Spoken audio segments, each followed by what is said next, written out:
Hello and welcome back. I'm Relzor, and today I'm going to be showing you my DeadEye build. Okay, so for our traits, we have Trickery, Critical Strikes, and DeadEye. So in Trickery, we have Thrill the Crime. When you steal, you and all nearby allies gain Fury, Might, and Swiftness for 10 seconds. Then we have an increase of 3 initiative, which will come in handy for when we're pressing 3-round burst to get that damage off. Then we have Bountiful Theft, which is useful for ripping the boons off targets. That happens whenever we steal. Well, our steal is now marked, so whenever we mark a target, we'll take the boons off our target and we'll gain Vigor. Next we have Lead Attacks. Lead Attacks is extremely useful. It gives us a 1% damage increase for each initiative spent. By the time we've finished pressing 3-round burst and we've used all of our initiative up, that's a 15% damage increase right there. So that's extremely useful. Next up we have Sleight of the Hand. So stealing or marking a target will daze that target. So Critical Strikes, Twin Fangs.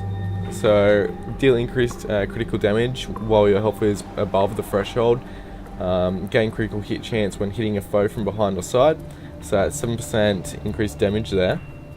So then we have Unrelenting Strikes. Gain Fury when you strike an enemy whose health is below the threshold. So whenever they're below 90%, we're getting Fury.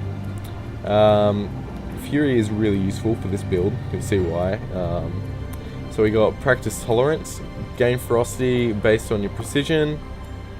Next we have Ferocious Strikes. Gain increased critical damage against foes whose health is above the threshold, so that's a 10% damage increase for the first 50% of their health. Landing a critical hit while under the effects of Fury increases the duration of Fury, gaining increased Ferocity while under the effects of Fury. So this is why Fury is really useful in this build.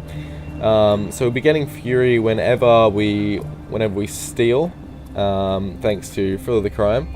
We'll also be getting Fury when we're striking an enemy that's below 90%, and we'll also be getting Fury from Haste, our trick. So next up we have DeadEye. We have Revealed Malice. Being revealed from a stealth state gives Malice and Might. So each Malice gives 1% damage increase. It can go up to 5, that's another 5% damage increase if you manage to get Malice stacked all the way. Okay, so next we have Sniper's Cover. Whenever we use our Kneel skill on our rifle, we'll gain 3 seconds of stealth. Sniper's Cover also increases the bullet velocity by 50%. So that's just how fast our bullets will go towards the target. Next we have Be Quick or Be Killed. So we gain quickness whenever we mark a foe. While we have quickness, our power and precision are increased by 200%. So that's 200 power, 200 precision. We gain quickness whenever we use haste as well. So that's 2 ways that we can get another 200 power. Okay, so next up we have our slot skills. So our slot skills are Withdraw. Since we're going to be immobile most of the time due to our kneel, Withdraw allows us to just roll backwards out of danger, sort of get away from a target if they're approaching us straight away. Then we have Assassin Signet. Now Assassin Signet as a passive grants an increase to power, but if you actually activate the signet, we gain a increase of 540 power for 5 seconds. It used to be 5 attacks, now it's 5 seconds, so make sure you always activate the signet and get the most out of that. Okay, so we have Haste, our trick that gains quickness, fury, and swiftness. Quickness is extremely useful for getting the burst off of our 3-round burst. It also goes into our trait, same with Fury. Next we have Shadow Step. Shadow Step, because we don't have much mobility at all, we need to use this to get away from targets. This can also be used to move around the map quicker. This is also a stun break with 1200 range, so it's extremely useful. Next we have Basilisk Venom. It's really important for this build, being able to get that 1.5 second paralyzation off. It stops them from being able to use any reflex or invulnerabilities. It allows us to get that extra burst off with 3-round burst. So on my rifle, I have Exploitation, deal 5% extra damage to targets below 50%.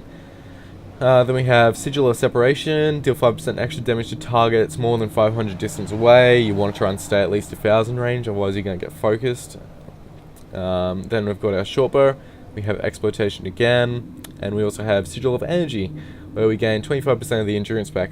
I only ever swap to my short bow when I'm trying to get around the map, or if I'm being focused and I need to get out of there. 25% should be enough to get your dodge back up.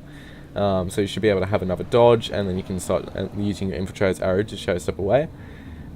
Okay, so we have Rune of the Scholar, where we gain power, ferocity, and a 10% damage increase while our health is above 9%, which is extremely useful for the extra damage. Then we're going to be using Berserker Amulet. We're not going to be using Marauder. You don't need the extra health, and you lose way too much damage to make Marauder worth it. So Berserker is the way to go with this one. We gain the extra power, precision, and ferocity. Okay, so I'm just going to quickly show you how to use this build effectively. So we're just going to basically use our Basilisk Venom. We're going to kneel, press Deadeye's Mark, activate our Signet, press Haste, and then we're going to press 3-round Burst. So here it goes. So we're going to go Basilisk, we're going to kneel, we're going to go Mark, Signet, Haste, and then 3-round Burst. Refreshing. Okay, so that's pretty simple. So we'll just do that again. Okay, so here we go one more time. So we're going to go Basilisk, we're going to kneel, we're going to go Mark, Signet, Haste, and 3-round Burst.